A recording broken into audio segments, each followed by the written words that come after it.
এই জন্য ভাই 3 পদ্ধতির মাধ্যমে পরস্পরের মাঝে মায়া মমতা ভালোবাসা বন্ধন তৈরি হয়।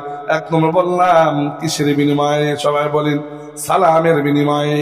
এই শিক্ষা আজকে দিকে নিতে হবে। সালাম দিবেন, ছোট হোক বড় হোক সবাইকে সালাম দিতে হবে। সালামের আশায় থাকা যাবে না। এক শ্রেণীর মানুষ আছে হুজুর আমাকে সালাম দেবে, আমরা কেন সালাম দেব? আরে ভাই ঠিক আছে, হুজুর আপনাকে সালাম দিবে ঠিক আছে, কিন্তু আপনি আগে তো সালাম দেন, 90 নাকি আপনার আমল নামায় আসবে।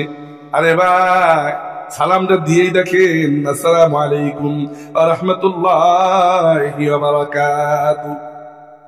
সালাম দিয়ে 2টা ফায়দা। 1 নম্বর ফায়দা হলো তার সাথে যত শত্রুতা আছে সব দূর হয়ে যাবে। সবাই বলেন সুবহানাল্লাহ। শত্রুতা থাকলে বন্ধুতে পরিণত হয়। 2 নম্বর ফায়দা হলো আপনার আমলনামায় 90টা নেকি লেখা হয়। আরে ভাই কিয়ামতের ময়দানে একটা নেকির জন্য মা সন্তানের কাছে যাবে, বাবা সন্তানের কাছে যাবে, একটা নেকি দাও, একটা নেকি যদি আমাকে দিয়ে দাও জান্নাতের ফয়সালা হবে। একটা নেকির কারণে জান্নাতে যেতে পারছি না, এই একটা নেকির কারণে আমার ঠিকানা জাহান্নাম হবে। এই জন্য ভাই 90টা নেকি অনেক ভাই। সালাম দিলে 90টা নেকি হয়। যদি আমি প্রতিদিন 500 সালাম দেই তাহলে কি পরিমাণ নেকি জমা হয়ে যায় ভাই? একটু লক্ষ্য করে শুনতে হবে, বিবেক দিয়ে বুঝতে হবে। দেখবেন সালাম দিলে এক শ্রেণীর মানুষ আছে মুখ বন্ধ করে, মুখ কালা করে রাখে, তালা বন্ধ করে রাখে। আরে ভাই আল্লাহর নবীজি শিক্ষা, আল্লাহ শিক্ষা, এই সালাম দেওয়ার কারণে তুমি মুখ বন্ধ করে রাখলা, মুখ কালো বন্ধ করে রাখলা, কিয়ামতের ময়দানে আল্লাহ রব্বুল আলামিন ফেরেশতাদেরকে বলবেন, হে আমার ফেরেশতারা ওই বান্দাকে ধরো, ওর মুখে তালা দিয়ে দাও, ওর মুখে তালা দিয়ে ওকে ধরে ধরে তোমরা চিরস্থায়ী ঠিকানা জাহান্নামে নিক্ষেপ করে দাও। এই জন্য ভাই সালাম দিলে কোনোদিন মুখ বন্ধ করে রাখবেন না। এক শ্রেণীর মানুষের সালাম দিলে অহংকারী দেখা উত্তর দেয় না, এমন এক শ্রেণীর মানুষ আছে কিনা সমাজে বলেন? আবার হাইটা গেল, গায়ে গায়ে মিলে গেল, কষা লাগলো, সালাম দেয় না, সালাম দিল উত্তর দেয় না, এই শ্রেণীর মানুষ সমাজে আছে। আরে ভাই আল্লাহর নবীজি শিক্ষা আমল করেই দেখেন, আমল করেই দেখেন, কোনদিন অন্তরের মধ্যে কোনো শত্রুতা থাকবে না। শত্রুতা রাখলে বন্ধুতে পরিণত হয়ে যাবে, এটা আমার কথা না, হাদিসের মধ্যে আছে, কোরআনের মধ্যে আছে। এই জন্য ভাই সালাম দিবেন, সালাম বেশি বেশি সালামের ব্যাপক ঘটাবেন। আরে ভাই সমাজে যদি সালামের ব্যাপক ঘটে যাও, আজকে শুনে রাখবেন ওই এলাকায় ওই সমাজে কোনোদিন একে অপরের সাথে কোনোদিন কাইজা লাগবে না, মারামারি লাগবে না, হানাহানি লাগবে না, চুরি ডাকাতি থাকবে না, কোনো কিছু থাকবে না। আপনার সাথে আমার বন্ধুত্ব যদি থাকে তাহলে আপনার ঘরে আমি চুরি করতে পারি কিনা বলেন? সম্ভব হবে না। যদি কারোর সাথে বন্ধুত্ব থাকে, পরম বন্ধু হয়, তাহলে ওই ব্যক্তির ক্ষতি করতে পারে না। দেখবেন বিবেকে বাধা দিবি, ওর সাথে আমার বন্ধুত্ব, ওকে আমি কিভাবে হত্যা করি, কি বলেন ঠিক না? এই সালামের বিনিময়ে এক পর্যায়ে এই সমাজ থেকে তো অনৈতিক কাজে সব দূরে যাবি। 2 নম্বর পদ্ধতি শুনবেন কিনা বলেন? মোহাব্বত পয়দা হওয়ার 2 নম্বর পদ্ধতি সবাই দিলের কান্দে শুনবেন। হাদিসের মধ্যে আছে তাহাদাও তাহাব্বু। 2 নম্বর পদ্ধতি হলো, ওদেরকে থামাও, 2 নম্বর পদ্ধতি হলো তাহাদাও তাহাব্বু। তোমরা হাদিয়া প্রদান করো, তাহলে দেখবা পরস্পর মাঝে মহব্বত তৈরি হবে। হাদিয়া দিলে দেখবেন মহব্বত পয়দা হয়, বন্ধুত্ব পয়দা হয়। যার সাথে শত্রুতা ছিল তাকে সালাম দিয়ে বলবেন, ভাই এই যে আপনাকে আমি 50 টাকা দিলাম, 100 টাকা দিলাম, 500 টাকা দিলাম, ভাই তুমি কিছু কিনে নিও, একটা লুঙ্গি কিনে দিলাম, ভাই তুমি পরিধান করিও।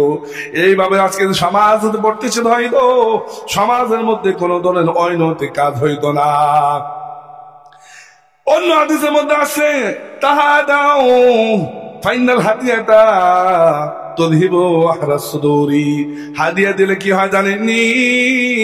2 নম্বর হাদিস, হাদিসে তিরমিজি শরীফের হাদিসের মধ্যে আছে, আল্লাহ নবী সাল্লাল্লাহু আলাইহি ওয়াসাল্লাম বলেন, তোমরা পরস্পরে একে অপরকে হাদিয়া প্রদান করো।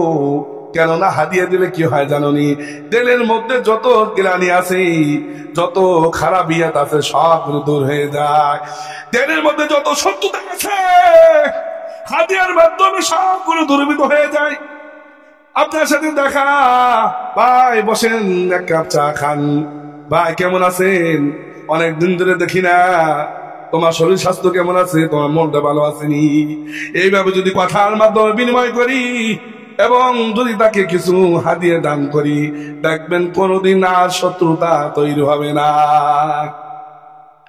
3 নম্বর পদ্ধতি হলো, আজকে সমাজে যেটা ঘটতেছেন, এই পদ্ধতিটা যদি কেউ অবলম্বন করে, এই সমাজে কোনোদিন মারামারি হানাহানি হবে না। আল্লাহ নবী সাল্লাল্লাহু আলাইহি ওয়াসাল্লাম নবীজিকে আল্লাহ পাক রব্বুল আলামিন নবীজিকে কোরআনের মাধ্যমে জানিয়ে দিয়েছেন।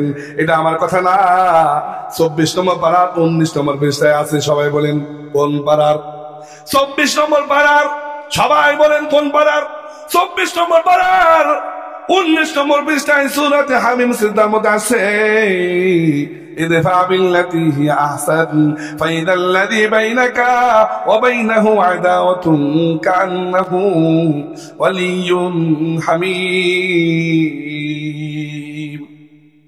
এটা আমার কথা না, এটা কোন কাব্য কবিতা না, কোন নেতার কথা না, কোন এমপির কথা না, কোন মন্ত্রীর কথা না, খোলার কোন মাতব্বরের কথা না। কি বলেন?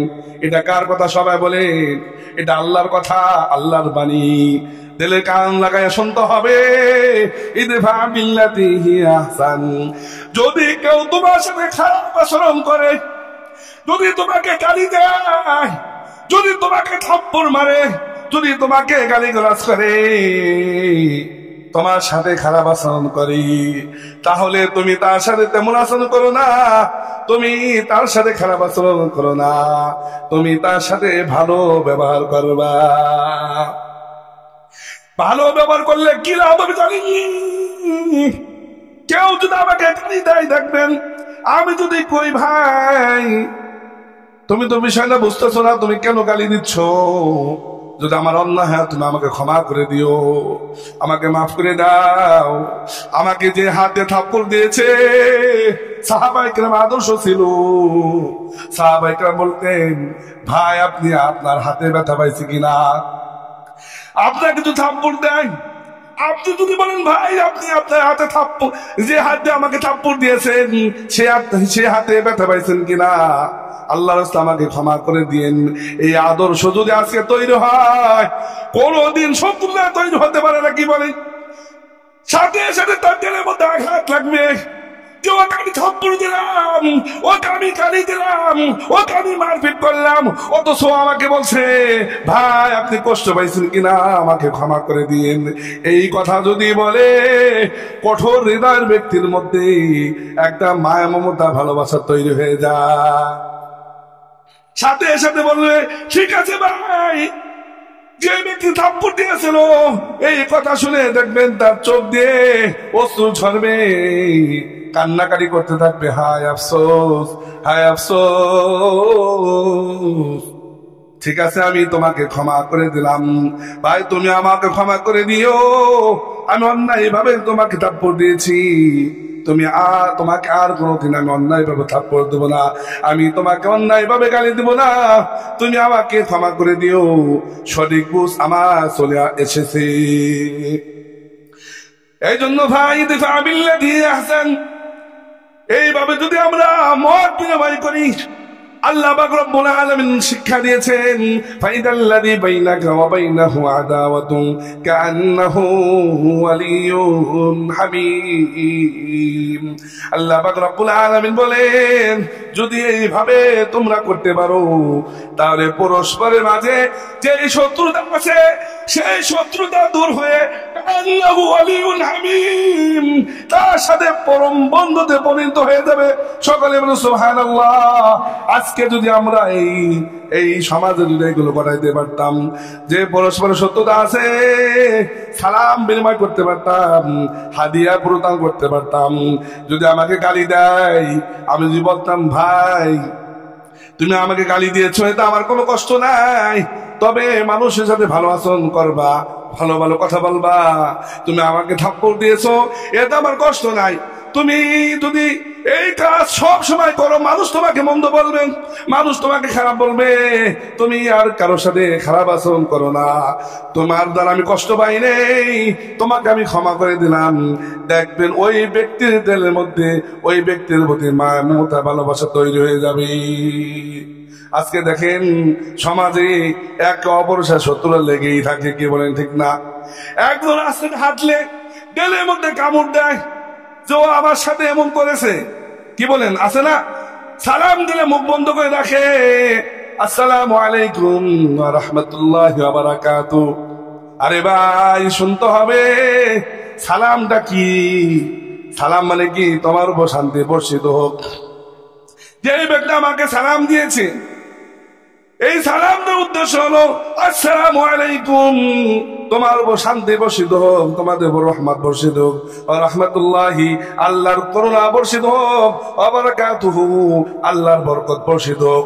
তোমার জন্য রহমতে দোয়া করলো, তুমি মুখটা বন্ধ করে কালো বন্যের করে চলে গেলা। ভাই শুনে রাখবেন, মনে রাখবেন, যে আচরণ আমি আপনি ঘটাইয়েছেন, মরণ হয়ে গেলে কেউ তোমার পাশে থাকবে না। মরণ হয়ে গেলে আল্লাহ পাক ফেরেশতাদেরকে বলবেন, হে আমার ফেরেশতারা, খুযুহু ফাগুল্লু থুম্মাল জাহিমা সাল্লু, ওকে ধরো, ওর গলায় বিড়ি পরাইয়ে দাও, ওকে টেনে টেনে চিরস্থায়ী ঠিকানা জাহান্নামের মধ্যে নিক্ষেপ করে দাও।